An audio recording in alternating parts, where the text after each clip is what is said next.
გამარჯობა, წარმოგიდგენთ ჩვენს უახლეს ორიერჩი მოწყობილობას Daisy Smarts POS ტერმინალს სალარო აპარატით. ამ ვიდეოში გაჩვენებთ, როგორ შეგიძლიათ Daisy Smart-ით მიიღოთ სხვადასხვა ტიპის გადახდები ბარათით, ნაღდით და QR-ით.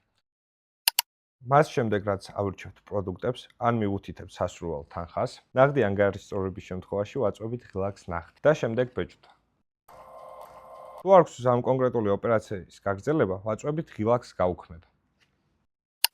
ბარათით გადახდის შემთხვევაში ვაწვევით ღილაკს ქართ. ტერმინალზე გამოჩნდება გადახდის აპლიკაცია, რის შემდეგაც ბარათის შეხებით ვასრულებთ ოპერაციას.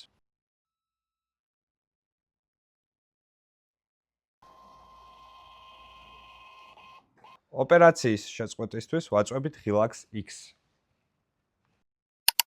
QR-ით გადახდის შემთხვევაში ვაწვევით ღილაკს QR. რის შემდეგაც ეკრანზე გამოჩნდება გადახდის შტრიხ-კოდი, მომხმარებელი მისი მობილურის მეშვეობით ასკანერებს კოდს, რის შედეგადაც გახსნილ აპლიკაციაში ვირჩევთ სასურველ გადახდის მეთოდს.